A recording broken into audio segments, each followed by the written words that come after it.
absolutely thrilled to have our artist back here, Romson Bustillo. This is his third time at MOG in the last 5 years.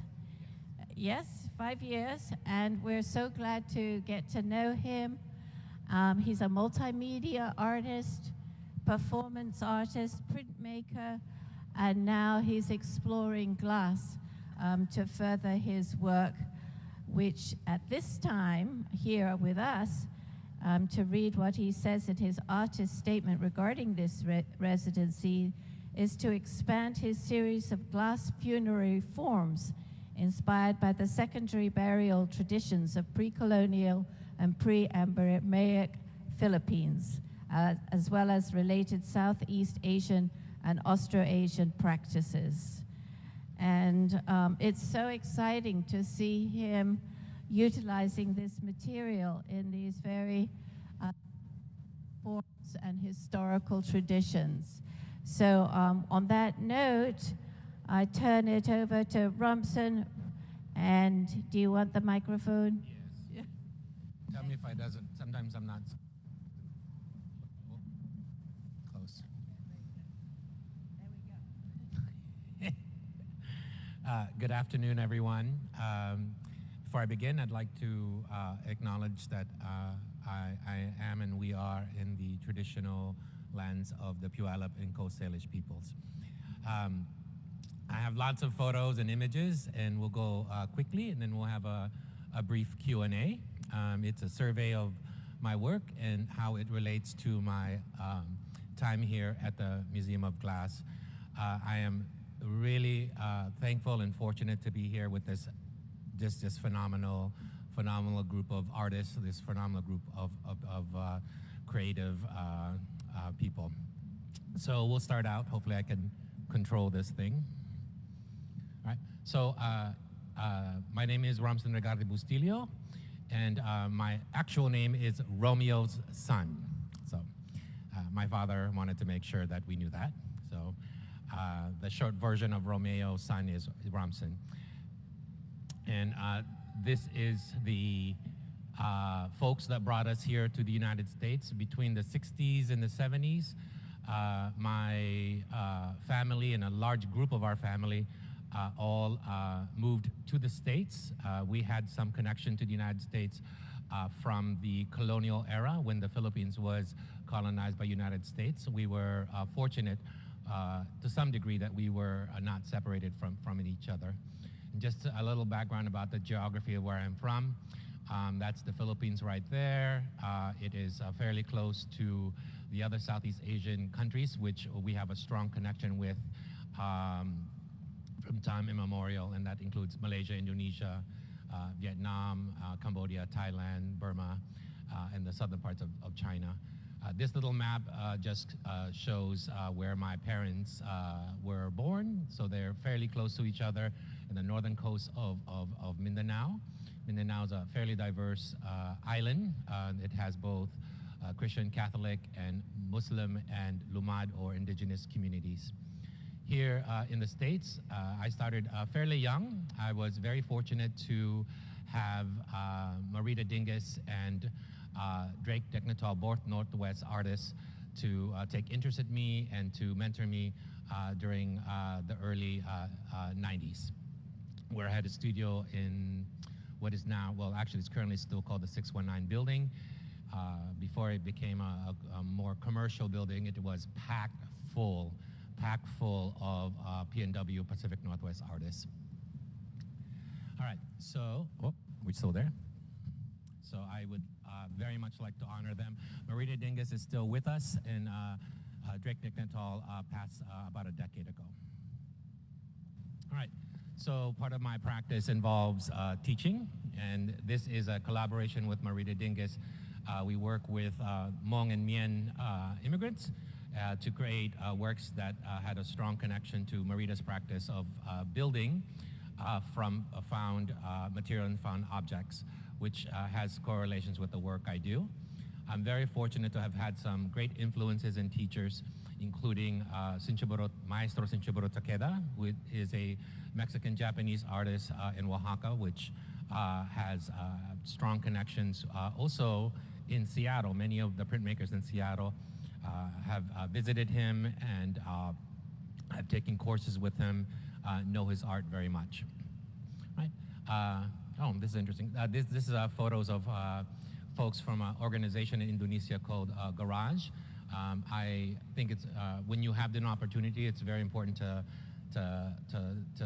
have conversations and dialogue with people from around the world to get different perspectives, and that's one of the reasons I travel and do residencies in different parts of the world. Oftentimes the place, including the architecture, has influences on my work, and it manifests in some of the designs. If any of you have been in recent times to the, what is the stadium called now? The football stadium. Lumen, I think Lumen Field. So I made this work almost 30 years ago, and they're fairly large, and they are a combination of prints and paintings, and it's one of my very first public art commissions. And public art does form a substantial part of what I do. This is a commission aesthetically related to some of the things that we're doing here in a private office in Bellevue. I'm showing this picture in that it also had some of my first attempts at working with glass, which initially was sand carving or sandblasting. You can see a detail there. So there's a bit of a through line that connects it to the work that we're doing here. In recent times, this direction in public art has gone somewhat large. This is the convention center. Again, it's important to bear in mind for our talk today that the iconography, the motifs here continue to a degree in the work that we are producing here. So the museum is helping me essentially make work that will be canvases for patterns and shapes and forms and lines and curves to manipulate in the coming year. It'll take some time, but this gives you an idea of how they iterate in different ways. This is the inside, what is this? This is the work I do on paper, which is more or less what I'm known for.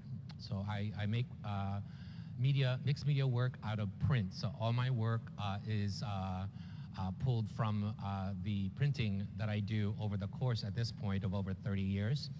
So you can imagine how organized my studio is.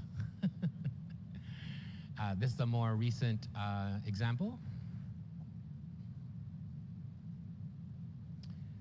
Not necessarily in order, but this is the actual size of that piece. It's on Summit, the Summit side of the convention center, so the newer part of the convention center. Again, this work iterates in different ways. This is on vinyl, printed on vinyl for the light rail station that I'm working on. This is actually the temporary component of that work. This part will be up for 3 years, and then after that will be, hopefully, perhaps sooner, will be the permanent enamel and ceramic on the different surfaces of the station. It's quite an opportunity. This is the installation work that I do. So imagine that some of these forms that you're seeing here will eventually become part of the, will likely become part of a larger installation work. What I'm wearing right now is part of a body of work on fabric that is tied to historical clothing within the Philippines and the greater Southeast Asian area. Depending on what part of the Philippines you're from, they're referred to as either malong or patajong, and sometimes tapis. All right, just again, on the left is works on paper, on the right are on fabric. So I tend to create patterns and designs on various surfaces. It's something I really enjoy. I love the challenge of trying to produce work on a range of surfaces and materials, whether that's permanent, semi-permanent, or just bordering on ephemera, such as this. This is on paper. This is an installation at was formerly the Immigration Building in the Pioneer Square, Chinatown area. We'll just go through some of the other works here, works on paper.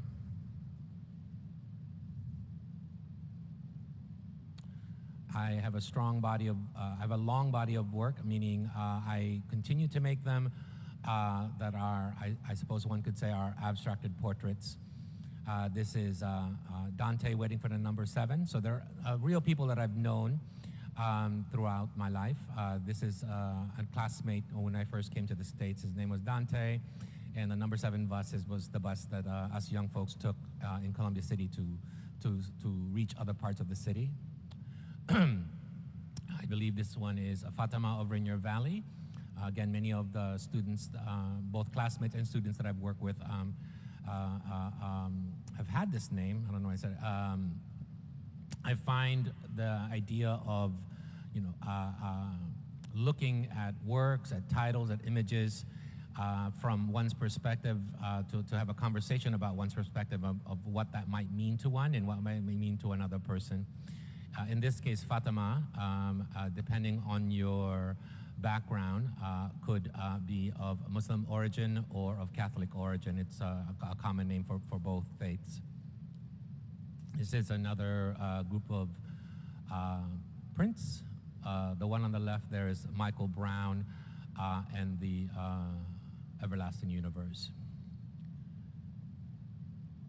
A series of prints. I work with something that, a technique called collograph, which is essentially a bird building textures on various surfaces, and then you are printing the impressions on paper in my case.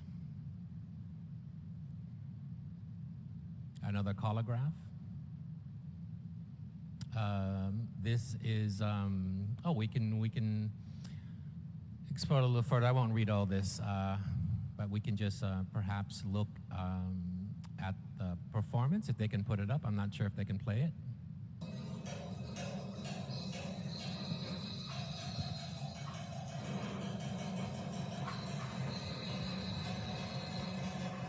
It's very dark because it was essentially in a cave.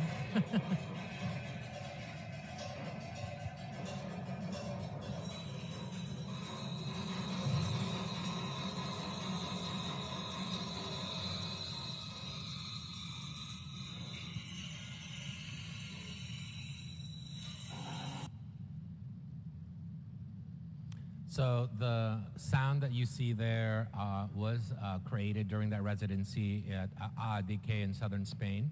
It was the tail end of COVID. We were still under regulations. I entered Spain and had to take multiple tests.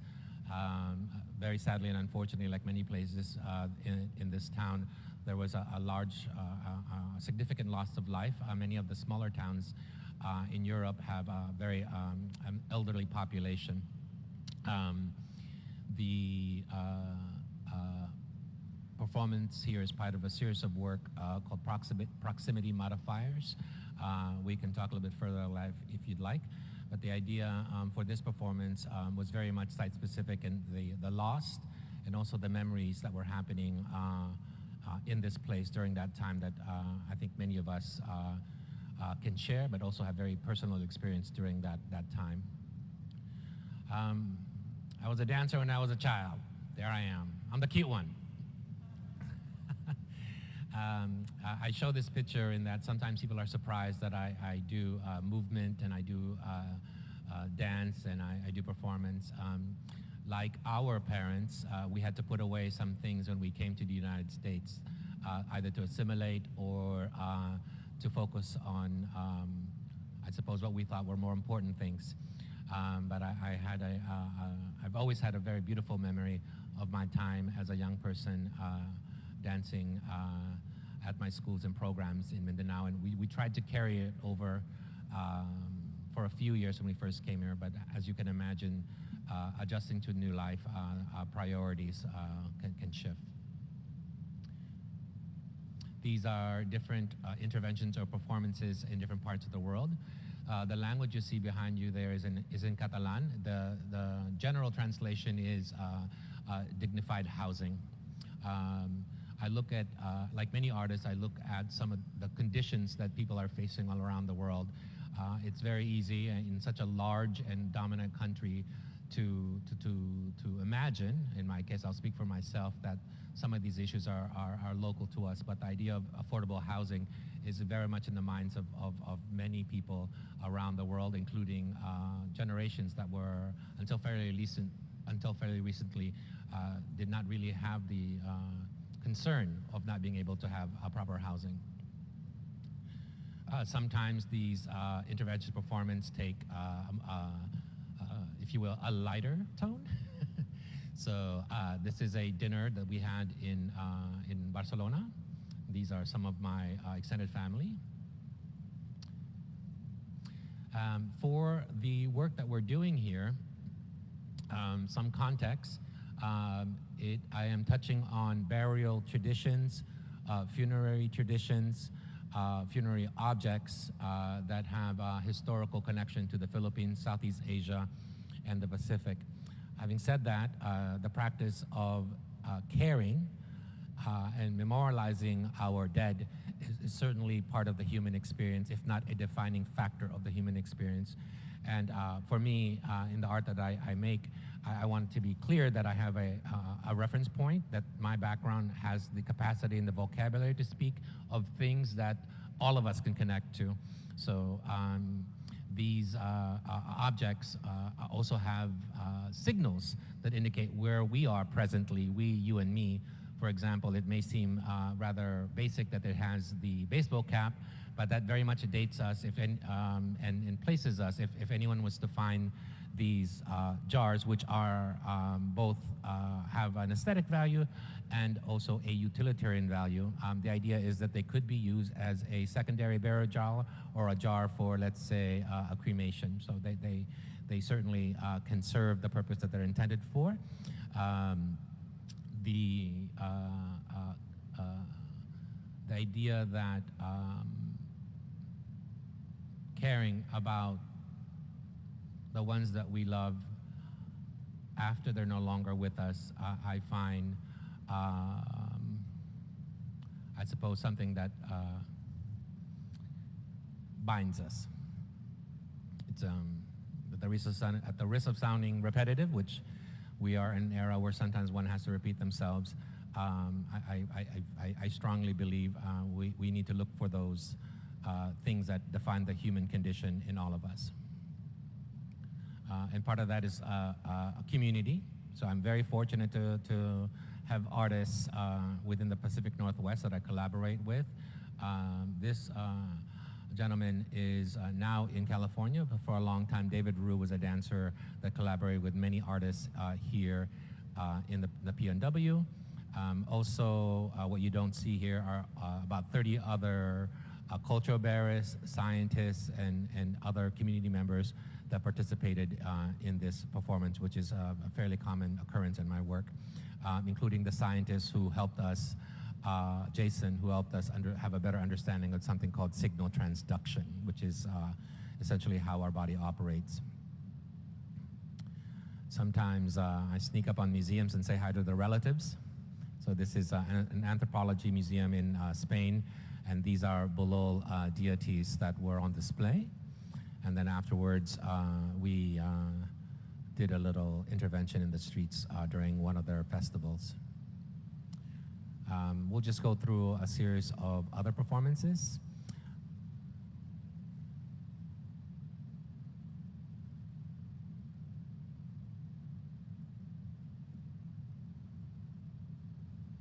That's my brother. He's a bodybuilder. I do have a teaching practice, an art education practice. This is us with Maestro Miguel in Oaxaca, Mexico.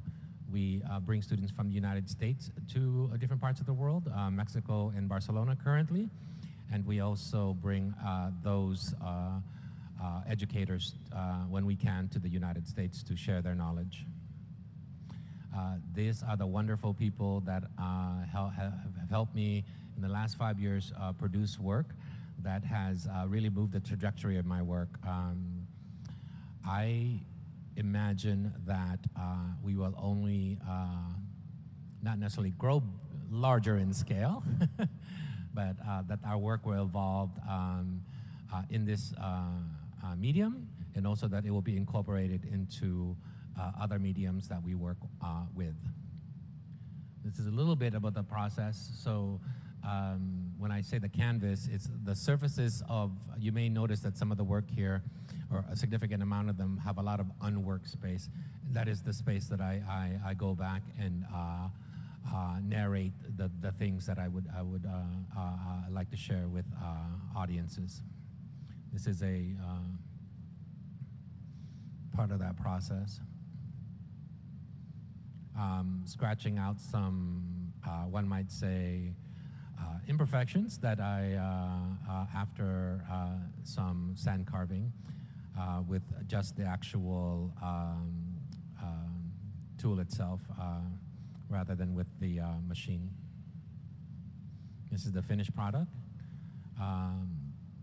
I currently show at J. Reinhardt Gallery in Pioneer Square, and we will have an exhibit in June with some of these glass works and a significant amount of my paper work.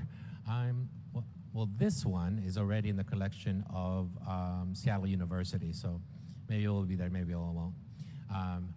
Some of these works might be there also in person.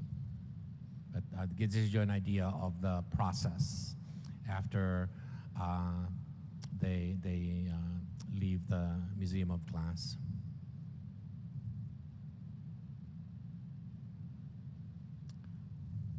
This is a fairly large piece. It's about, I think 6 feet. Yeah, 6 feet. And Daghan Salamat, which means thank you very much.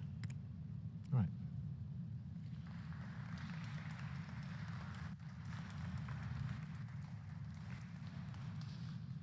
What do we do now? What's happening?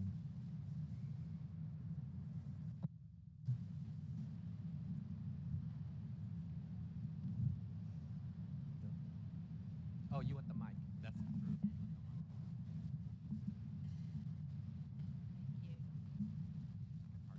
Thank you. Thank you, everybody. The hot shop will return about 2 o'clock, and they have a short lunch break now. So please enjoy the galleries and the shop, of course. Thank you very much for your talk. It was very wonderful. Thank you.